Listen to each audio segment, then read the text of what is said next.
प्यारे बच्चों, सुप्रभात। आज हम हिंदी भाषा के उद्भव और विकास पर संक्षिप्त प्रकाश डालते हुए आगे बढ़ेंगे।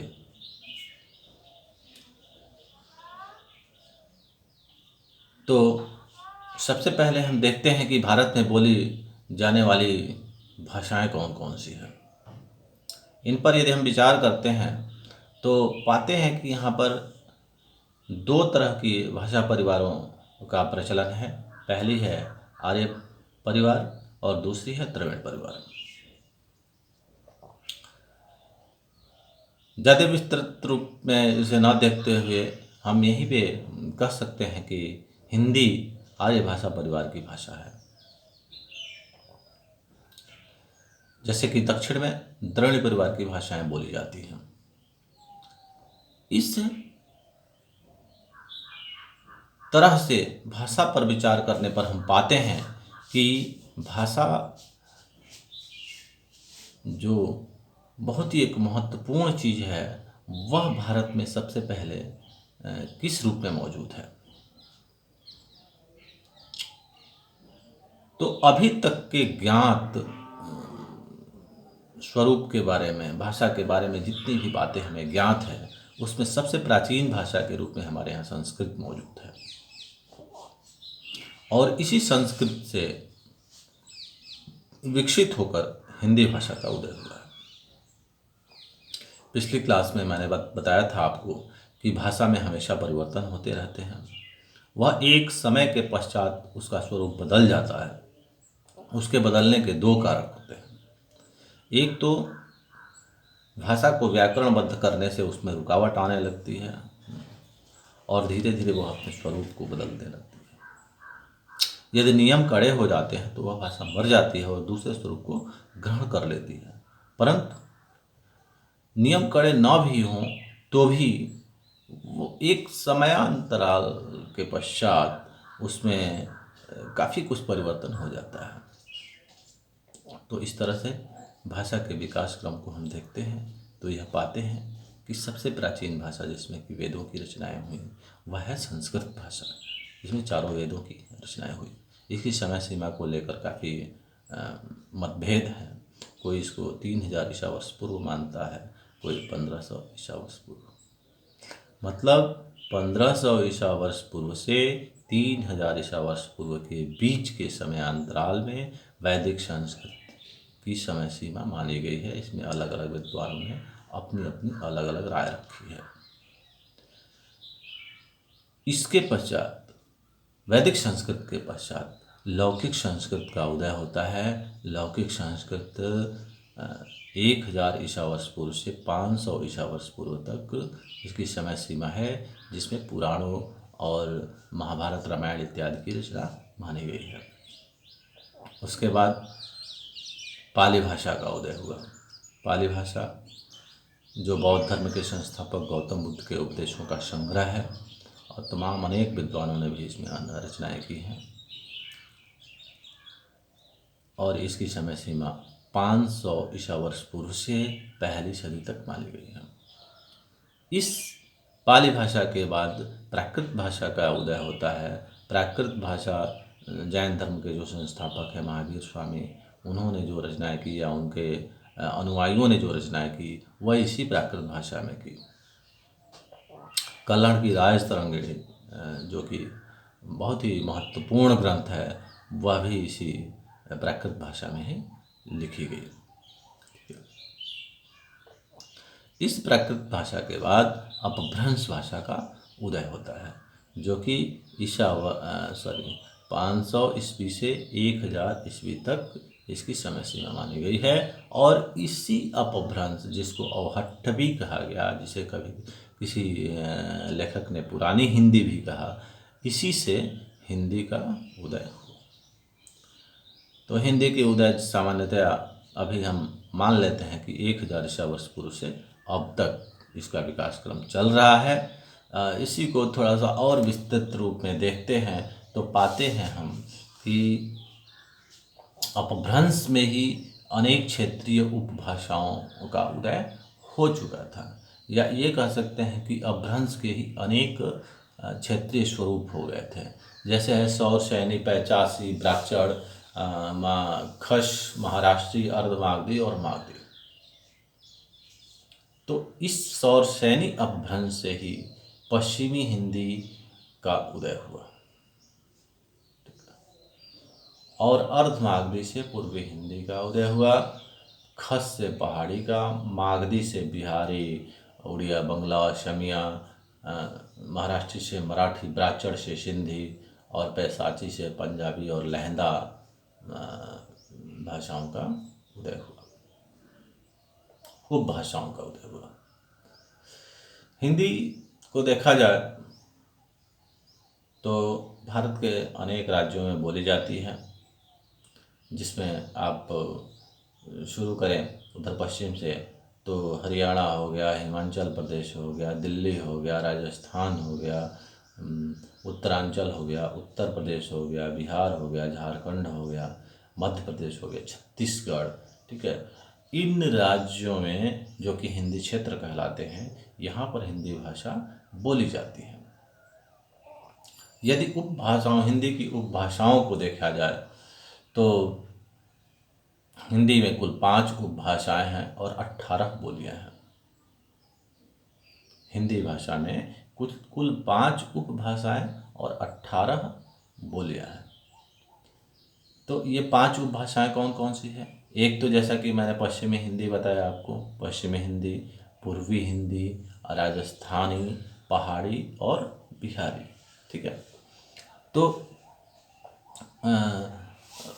आपको पश्चिमी हिंदी देखते हैं कि इसमें अलग अलग उपभाषाओं की कितनी बोलियां हैं, और इसी से थोड़ा सा हमें संबंध है, इसको थोड़ा बताना ज़रूरी हो जाता है, इसलिए मैंने इसको थोड़ा सा संकेत दिया। पश्चिमी हिंदी में जैसे खड़ी बोली या कौरवी पहली बोली है इसकी, ठीक है। दूसरी है ब्रज भाषा, तीसरी है बुंदेली, चौथी है कन्नौजी और 5वीं है हरियाणवी। तो इसमें जो बोली है खड़ी बोली या कौरवी, यही बोली आज की डेट में हिंदी खड़ी बोली के रूप में हमारे देश की भाषा बनी। जैसे कि पिछली कक्षा में मैंने आपको बताया था कि किस तरह से बोली परिनिष्ठित भाषा का रूप ग्रहण करती है और वही परिनिष्ठित भाषा एक दिन राष्ट्रभाषा के स्वरूप को ग्रहण कर लेती है।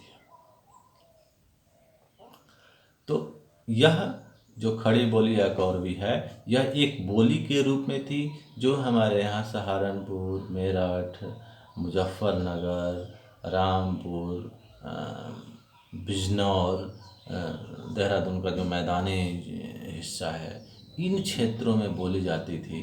परंतु धीरे धीरे इसका स्वरूप विस्तृत होता गया, चूँकि यह राजधानी के नज़दीक की भाषा थी। ज़्यादा लोगों ने इसका प्रयोग किया, ज़्यादा लेखन इसमें होने लगा, साहित्य प्रचुर मात्रा में लिखा जाने लगा, तब इसका स्वरूप बदलते बदलते परिनिष्ठित भाषा का रूप में ग्रहण कर लिया और आजकल यह राजभाषा, राष्ट्रभाषा के रूप में हमारे यहाँ अपना पद धारण कर चुकी है। दूसरी उपभाषा है पूर्वी हिंदी। तो पूर्वी हिंदी की बोलियां हैं अवधी, बघेली और छत्तीसगढ़ी। तीसरी है राजस्थानी, इसमें मारवाड़ी, जयपुरी, मेवाती, मालवी। चौथी उपभाषा है पहाड़ी, जो कि गढ़वाली, कुमायूनी और नेपाली उसकी बोलियां हैं। और 5वीं उपभाषा है बिहारी, जिसकी बोलियां हैं मैथिली, मगही और भोजपुरी। इसको समझना और ज़रूरी है। हमारी जो बोली है वह बिहारी उपभाषा की बोली है। जिस क्षेत्र में हम रहते हैं, भोजपुरी क्षेत्र, जिसमें कि बलिया, गाजीपुर, वाराणसी, मऊ, आजमगढ़, देवरिया, कुशीनगर, बक्सर, आरा, सिवान, छपरा, ये जो क्षेत्र है, इस क्षेत्र की जो भाषा है, बोली है, वह है भोजपुरी। तो इनका अध्ययन हमें उतना विस्तृत रूप से नहीं करना है, लेकिन यह जानना आवश्यक है कि जिस क्षेत्र में रहते हैं हम, वह बोली भोजपुरी किस उपभाषा की है?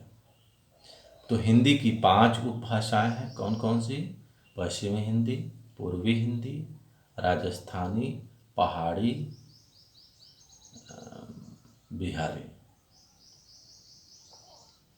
पश्चिमी हिंदी, पूर्वी हिंदी, राजस्थानी, पहाड़ी और बिहारी। पश्चिमी हिंदी की जो बोली है, खड़ी बोली या गौरवी, वही आजकल हिंदी भाषा के रूप में हमारे देश में प्रतिष्ठित है। और बिहारी उपभाषा की जो बोली है, भोजपुरी, उसी क्षेत्र में हम लोग रहते हैं। यह इतना आप लोगों के लिए जान लेना आवश्यक है। अब देखिए, भाषा पर कमोबेश संक्षिप्त रूप से हमने प्रकाश डाल दिया। अब हिंदी भाषा की लिपि के बारे में थोड़ा सा जान लें कि लिपि क्या है। सबसे पहले लिपि को जानने से पहले यह हम कह सकते हैं कि लिपि लिखने का एक माध्यम है। तो हर भाषा की एक लिपि होती है। देश में जितनी भी भाषाएं हैं उनकी कोई न कोई एक लिपि होती है जिसमें उसको लिखा जाता है। अतः हम कह सकते हैं कि लिखित ध्वनि संकेतों को लिपि कहते हैं। लिखित ध्वनि संकेतों को हम लिपि कहते हैं। जैसे अंग्रेजी को रोमन में लिखा जाता है, उर्दू को फारसी लिपि में लिखा जाता है, पंजाबी को गुरमुखी लिपि में लिखा जाता है, उसी तरह से हिंदी भाषा को देवनागरी लिपि में लिखा जाता है। मतलब जो लिखने का, भाषा को लिखने के माध्यम को लिपि कहते हैं, या भाषा जिन ध्वनि संकेतों में लिखी जाती है उसे लिपि कहा जाता है। तो लिपि पर यदि हम विचार करें तो हम इसको बहुत कम थोड़े शब्दों में हम बताते हुए चलें कि भारत में 2 तरह की लिपियां विद्यमान थी प्राचीन काल में। एक थी ब्राह्मी लिपि और दूसरी थी खरोष्टी लिपि। ठीक है। इसी ब्राह्मी लिपि से धीरे धीरे इसका जब विकास हुआ तो देवनागरी लिपि का उदय हुआ। तो 2-3 चीज़ें आप अच्छी तरह से जान गए कि हमारे यहाँ किस तरह से भाषा का विकास क्रम हुआ, कैसे संस्कृत से भाषा, लौकिक संस्कृत, लौकिक से पाली, पाली से प्राकृत, प्राकृत से अपभ्रंश और अपभ्रंश से किस तरह से हिंदी भाषा का उदय हुआ। इसकी समय सीमा को भी हमने बताया था आपको। ठीक है। और फिर ये भी बताया कि हिंदी की 5 उपभाषाएं, पूर्वी हिंदी, पश्चिमी हिंदी, राजस्थानी, पहाड़ी और बिहारी, ये 5 उपभाषाएं हैं। और इन 5 उपभाषाओं की 18 उप बोलियाँ हैं। ठीक है। और अभी आपने देखा कि भारत की लिपि कौन सी है, तो हमने यह जाना कि भारत की लिपि देवनागरी लिपि है और यह ब्राह्मी लिपि से इसका उदय हुआ है। यह सब बहुत ही ज़रूरी चीज़ें हैं, इसको हमेशा याद रखिएगा। आइए अब देखते हैं कि हिंदी की वर्तमान स्थिति हमारे देश में क्या है। तो जब हम हिंदी के बारे में संविधान में देखते हैं तो सबसे पहले हिंदी का हमारे भारतीय संविधान के अनुच्छेद 343 से 351 में इसका उल्लेख मिलता है, जिसमें हिंदी को राजभाषा के रूप में मान्यता प्रदान की गई। जब भारत का संविधान बना तब इसको राजभाषा के रूप में मान्यता प्रदान की गई। लेकिन चूँकि हम अंग्रेज़ों के गुलाम थे और हमारे सारे राजकाज अंग्रेज़ी भाषा में चलते थे, तो विद्वानों ने, जो भी संविधान निर्माता लोग थे, उसमें जो भी विद्वत लोग थे, उन्होंने यह राय दी कि 15 वर्षों के लिए अंग्रेजी को कामकाज की भाषा बनाए रखी जाए, फिर थोड़ा सा हिंदी का प्रयोग अच्छे से होने लगेगा तो हिंदी को पूरी तरह से राजभाषा की मान्यता प्रदान कर दी जाएगी। लेकिन 15 वर्षों में कुछ भी नेताओं का जो मूड रहा, या ये कहिए कि उनका जो व्यक्तित्व रहा, या यही नहीं कहेंगे, कुछ विरोध भी ऐसे आए सामने, जिसके कारण अंग्रेजी भाषा को कुछ वक्त के लिए और बढ़ाना पड़ा। और इसमें संविधान संशोधन लोगों ने कर दिया, और संविधान संशोधन के पश्चात एक तरह से इस समय सीमा को और बढ़ा दिया गया। हालांकि अनेक राज्यों ने, जो भी हिंदी क्षेत्र के राज्य थे, उन अनेक राज्यों ने हिंदी भाषा को राजभाषा का गौरव प्रदान किया, उसे कामकाज की भाषा बना दिया, लेकिन पूर्ण रूपेण राजभाषा का गौरव हिंदी को नहीं प्राप्त हो पाया। ठीक है, तो आप समझ सकते हैं कि हिंदी की क्या स्थिति है। हिंदी की संवैधानिक स्थिति है, यह एक राजभाषा है, परंतु व्यवहारिक रूप में देखें तो अभी भी राजभाषा के अनेक कार्य अंग्रेजी भाषा में हो रहे हैं। ठीक है, अब आते हैं, कुछ लोग कहते हैं कि हिंदी राष्ट्रभाषा है। निश्चित रूप से किसी भी देश की एक राष्ट्रभाषा होती है। राष्ट्रभाषा किसे कहते हैं? जब देश की बहुसंख्यक जनता किसी एक भाषा को बोलने और समझने लगती है, उस भाषा का बहुतायत रूप में प्रयोग करने लगती है, तो वह उस देश की राष्ट्रभाषा बनने की योग्यता रखती है। तो हमारे भारत देश में इसका भी गौरव कमोवेश हिंदी भाषा को ही प्राप्त है, क्योंकि दूसरी ऐसी कोई भाषा नहीं है जिसको इतने समग्र रूप से समझा, देखा और सम्मान दिया जाता हो। तो इस तरह से संवैधानिक रूप से आपको कोई पूछे कि हिंदी भाषा की वर्तमान में क्या स्थिति है, तो आप कह सकते हैं कि हिंदी भाषा वैसे तो संवैधानिक रूप से राजभाषा है, परंतु सरकारों की कमियों के कारण उसे पूर्ण रूपेण राजभाषा का गौरव नहीं प्राप्त है, संविधान प्रदत्त अधिकार मिलने के पश्चात भी। और दूसरी राष्ट्रभाषा, तो हिंदी को राष्ट्रभाषा कहा जाता है, निश्चित रूप से कहा जाता है, परंतु कुछ दक्षिण के विरोध के कारण इस गौरव से भी इसे वंचित करने का कुचक्र रचा जा रहा है, या कुछ अंग्रेजी प्रेमियों के कारण भी वह अपने इस गौरव को पूरी तरह से नहीं प्राप्त कर पाई। हिंदी भाषा राजभाषा भी है, राष्ट्रभाषा भी है, हम ये भी कह सकते हैं, ऐसा नहीं कि इसे नहीं नकार सकते हैं। इससे 14 सितंबर 1949 को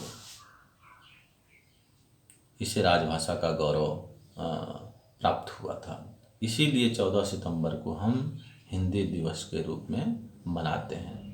ठीक है, फिर उसके बाद 1955 में राजभाषा आयोग का गठन कर दिया गया, और फिर 1976 में राजभाषा अधिनियम भी बनाया गया, और इसी के कारण हिंदी भाषा को इतनी गौरव प्राप्त हुई है। तो आज बस इतना ही, बाकी अगली क्लास में। धन्यवाद।